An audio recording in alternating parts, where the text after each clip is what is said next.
Hey, retake again. All right. WILLIAMFULLERTON.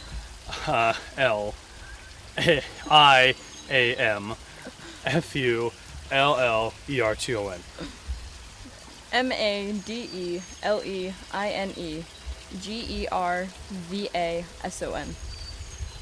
When did you start thinking about climate change, and what's your opinion of it? Would you like to go first? I started thinking about climate change for my 8th grade science project. We had to, for our final project, we had to come up with an alternative source of energy and do a report on it and discuss with other groups why our source of energy was better than the other options and more effective. And so my group focused on solar energy. And so that was when I first started thinking about climate change. What's your take on it? I think it's definitely a problem that we need to attack head on, and I don't think we are taking enough measures to attack the problem. I think people are still caught up in the idea that it's not necessarily true, and they need to look beyond that and start to think about how it's going to affect our future and the way that humanity develops. What about children and future generations? How are they going to be impacted? Well, if they still want to have a planet that's inhabitable, then we need to start taking care of our planet. So. Well, I grew up in a generally liberal household. So if it could be brought up, it was brought up, but it was really brought into light when I first took a sustainable agriculture course at my college, and essentially I started to learn about the detrimental effect that we were having on the environment. I believe wholeheartedly that it is in fact a problem, that the burning of fossil fuels and the way that we are currently living is completely unsustainable, and that we will eventually run out of resources, and then we're really in for it. But for future generations, well, I'd really like my kids to see a polar bear, and I feel that would be truly a tragic world if your kids can only look at a polar bear on the pages of some old outdated Nat Geo book.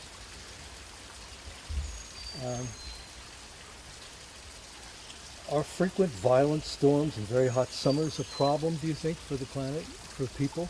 Absolutely, it's completely out of tune. People who live in the Pacific Islands are currently experiencing mass loss of their native land. Places like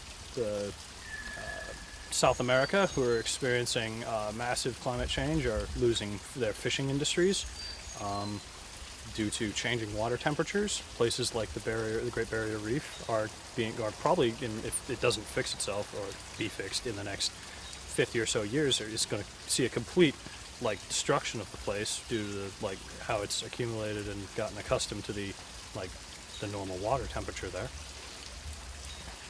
Do you think that politicians can do anything about this? Absolutely. I feel that they can encourage the usage of... Who against? Oh. In this direct sentence? In a direct... Okay.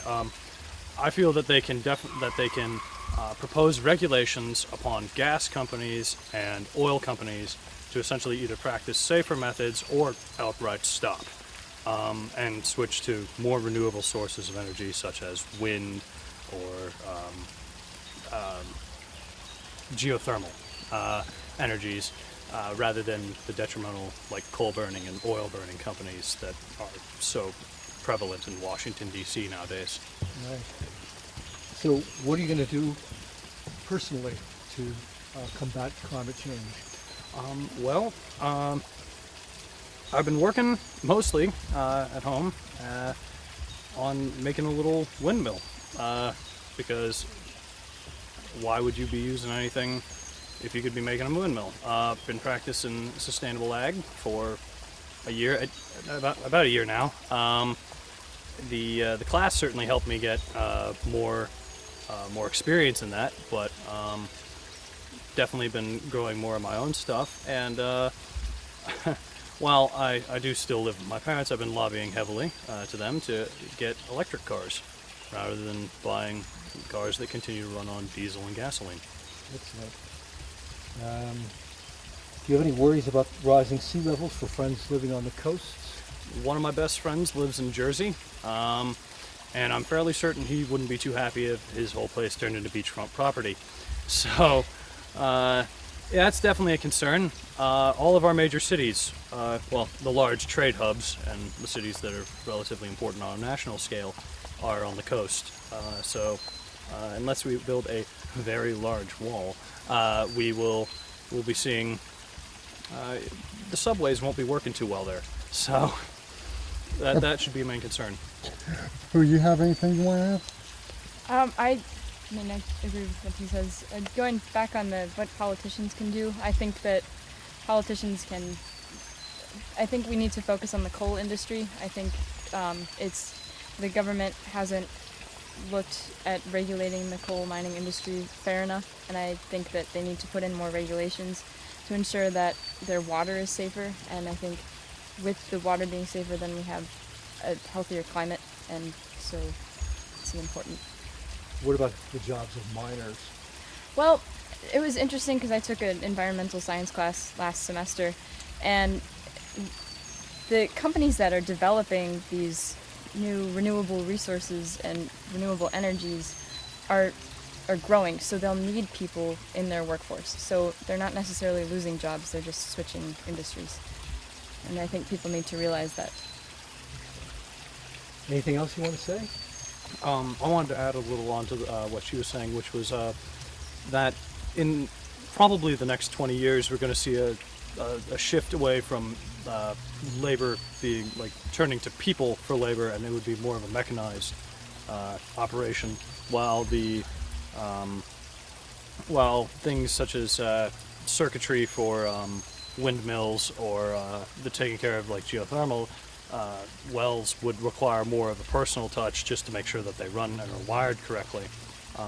It's sadly not very difficult to extract oil or dig up coal. So what is the solution then? To essentially start moving workers over towards jobs that are more renewable energy based. All right, thank you so much. Now, I wanted some cutaways. If you'll do...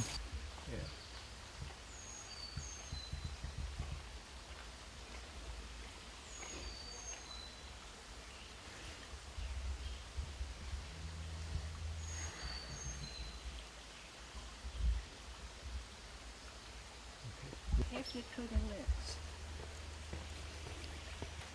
I guess you went through one trick. You just want to be tight on him, looking down at her. Okay, right.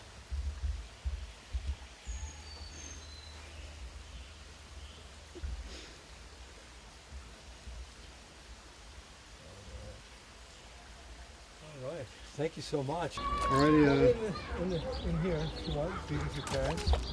Have a seat. Okay. Okay. say, I want you guys to say check 1, 2, 3. Take 1, 2, 3. Oh, I didn't hear you. Okay. Here, let me help you. Come here. Come here, let me help. 1, 2, 3, 1, 2, 3, 1, 2, 3. 1, 2, 3, 1, 2, 3. That's for 1, 2, sound 3. check. That's a sound check. That's what that's called. Alrighty, okay, James, so Yeah. you're ready. Yeah. Okay. Could you begin by introducing yourself? Tell us your name and how you spell your name and your children's name. Jim, and Jim, and this is Joey, Joey. I'm Laura, Laura. This is Griffin, Gryffin. I'm Evan. EVAN. B-A-N. Good. All right.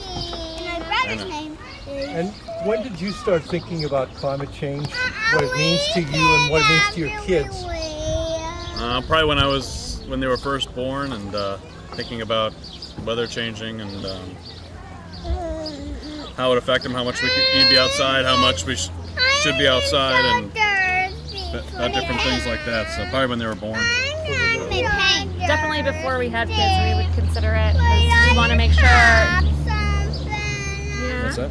that they are going to have, an environment to grow up and play in like we did. And we worry about, losing ecosystems and animals that we don't get to see anymore. And are they going to have polar bears when they're our age, or, things like that. So we definitely are worried about it often. What do you want to do? And extreme weather, of course. Evan, come here. Come on up, buddy. You move over here. And extreme weather, you said? Mm-hmm. Tell me about that. Well, I mean, you see more heat, obviously, but just the rain. Evan, you're right. There you go. More rain, more storms, hurricanes, things like that. You're seeing a really rise in severe weather, and it's scary to travel with them. Or it's in Ohio, we feel fairly safe, but you know, people on the coast, rising sea levels, things like that. Rising sea levels, you said? Yes. So, help me understand, like, you think climate change is a danger to your family? Yeah, sure. I do. Could be. It's a real, I mean, it's a real concern if the climate's going to be raising in degrees like that, and the water warming, and the oceans are dying, and all that science. What can you do about climate change personally? I think it's important for everybody to do what they can. We, you know, recycle. We try to combine our car trips. We have an eco-friendly car. If we had the money, I would have solar panels on my roof, things like that. As things become a little more affordable, I would love to do more. And are your kids affected by asthma or anything like that? Not mine, not No. yet. No. We got lucky. What do you think about clean energy sources like solar and wind? I would love for them to Good be, ideas, more readily available to us. I know they're getting cheaper as people work on them, which is nice. What are getting cheaper? Like the solar panels I saw recently, they can install them on your roof is coming up with, I think Tesla is making them. I see the wind turbines, but I don't know how we can harness that energy. So you see climate change as a real problem to your family? Yeah, it can be, sure. Absolutely. Because nothing is done. You got water over there, buddy? Oh, jeez. That's it. What can your elected officials do about it? What do you think? You want to answer any of them, or want me to keep answering? I think what they could do is just, there's probably different resolutions they've tried to pass through the environment, but it ultimately takes everybody following along with what they're passing, so I think, kind of depends. yeah, definitely investing more in clean energy and, you know, getting out of things like coal and oil and things that are kind of dying and running out, and investing in more of the clean energy industries and working. Excuse me. Yep, sir. That's true. Sure. There you go. And are violent storms and hot summers a problem, you think? This summer is definitely hot already. Yeah, this winter was not real milder compared to other ones. Yeah, I think so. I mean, if we were to travel to the Depends on the beach year. or something, you know, the storms are getting worse. Tornadoes here is an issue. Mm-hmm. Is there anything else you wanted to say? I'm good, yeah. I think that's about it. I hope we can, everyone can do their part so that they have a future, Yep. and a safe future for, you know, our babies. Mm-hmm. I said I really hope that everyone can do their part so these guys can have a real safe future growing up and have the fun that we got to have outside and on vacations and things. Thank you so much. All right. Welcome. Okay. Alrighty. All right. Say check 1, 2, 3 really quick. Check 1, 2, 3. Okay. We'll begin by asking you what is your name, Okay. and the name of your child. If you could spell your name, full name. Okay. My name is Rebecca Revere, Rebecca. Last name is Roubier, and this is my daughter Ella. And when did you start thinking about climate change, what it means to you and to Ella? It's been within the past 5 to 7 years because we've noticed a change in seasons, a change in flooding, a change in just the climate and the weather and what it's done to our environment. Just like a day like today, it is extremely hot. The sun is seems to be a lot more prone for her to get sunburned than it would have been, as I say, when I was younger. So we've really paid attention to that in the last 5 to 7 years, I think. Does Ella have asthma by any chance? No, she does have a lot of sinus problems and a lot of coughing. That's something she struggled with since she was born. We live on a farm, so with the fall and the spring, we really, in Ohio especially, suffer a lot with sinus problems, which can sometimes contribute to breathing problems and coughing and asthma, but we do have to watch her for her sinuses because of just the quality of the air and the climate. So you're not quite in favor of coal-fired plants choking out the air. Right.